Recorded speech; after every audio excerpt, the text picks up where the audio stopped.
Hello and welcome to this tutorial where I will be showing you how to make these beautiful and super whimsical little secret garden dangles for your junk journal or scrapbook. This project makes 5 of these little dangles. Each one looks like a garden gate that opens up to reveal a secret little garden inside, along with a cute little key with fairy wings or butterfly wings that go to each gate and a word on each one. And here's a look at what all of them end up looking like. Some of these gates are designed to look like they are made out of wood, some of them look like they're wrought iron gates, and each little garden scene is unique. Some of them have fountains. This one here has a little picnic scene inside next to a lake. They make for really charming little interactive embellishments for any junk journal.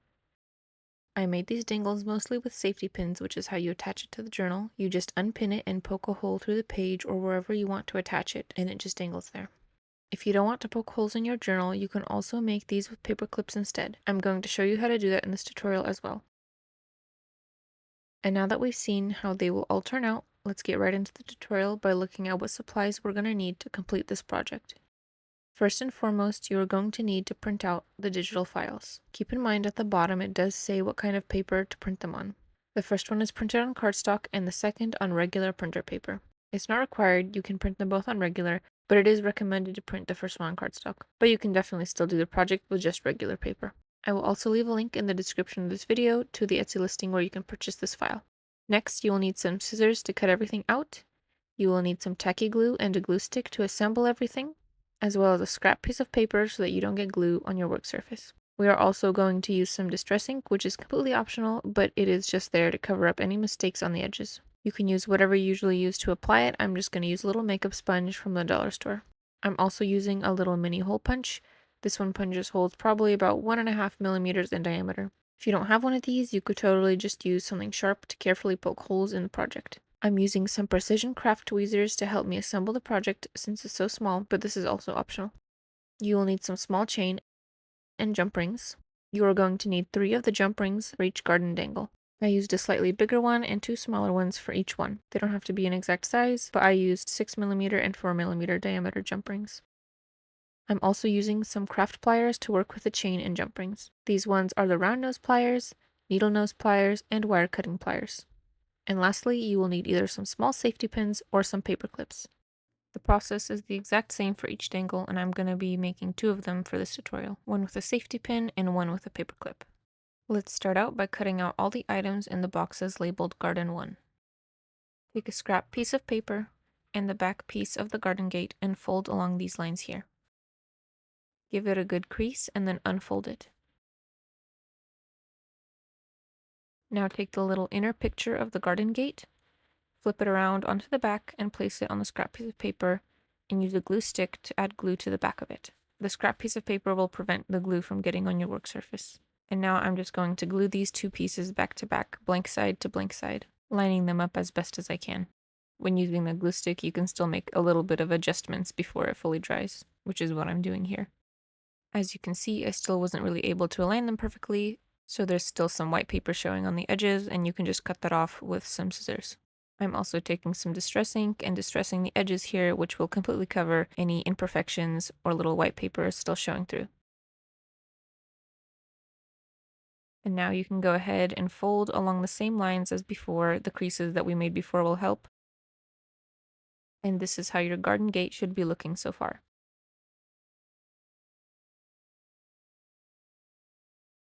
Now let's take these remaining little pieces and distress all their edges.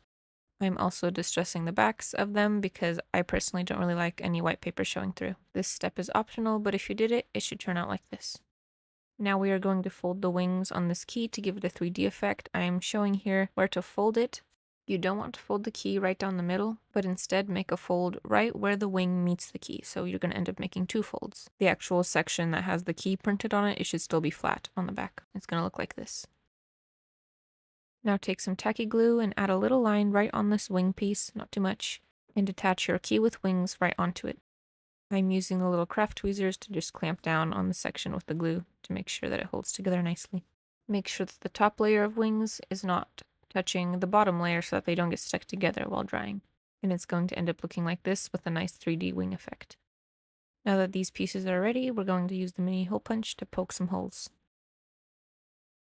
On the little word piece, go ahead and punch a hole right at the end there. For the key, punch a hole right at the top.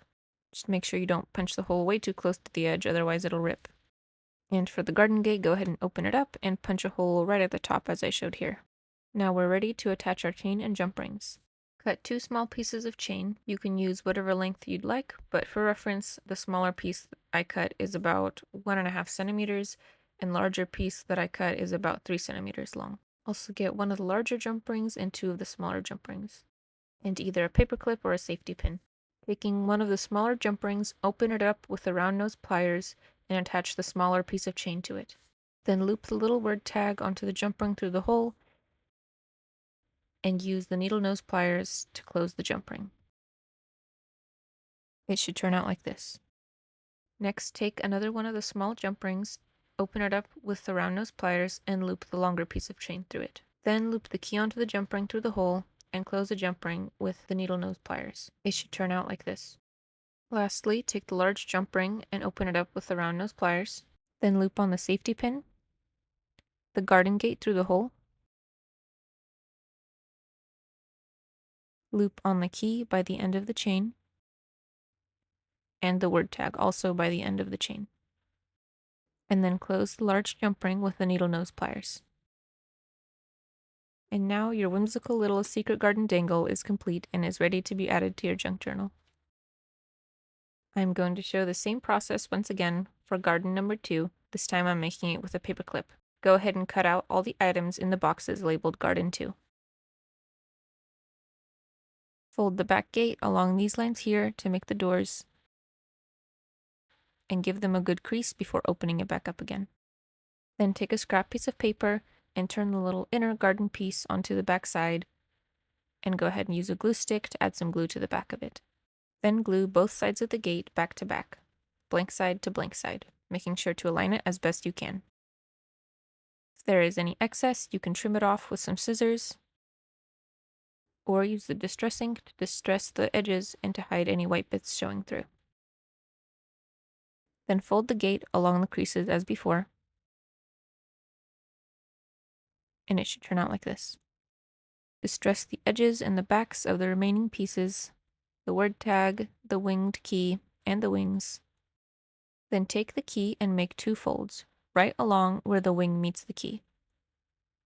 The key itself should still be flat on the back.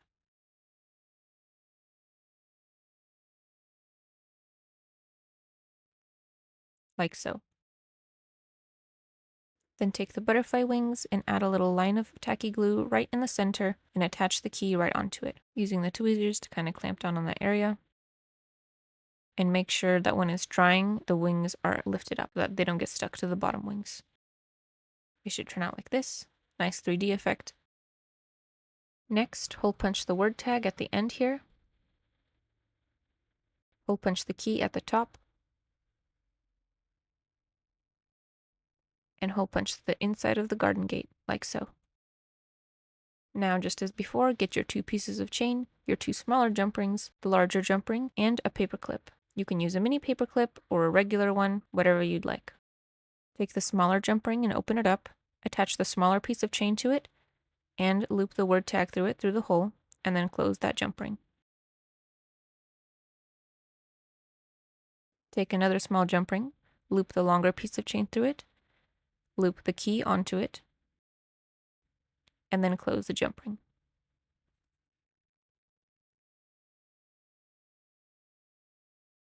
Now take your larger jump ring and open it up, loop the garden gate through it through the hole,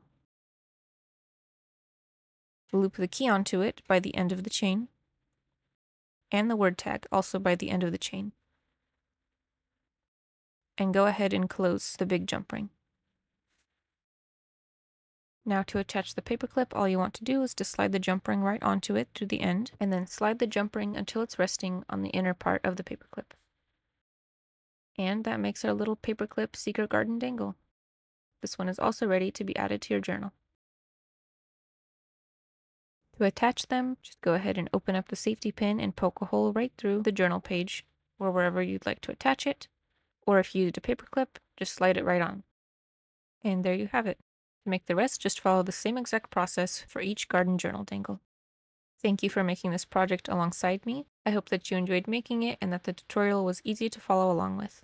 For more junk journal projects, you can check out my Etsy shop, which I will link in the description of this video, or you can follow me on social media. Happy junk journaling!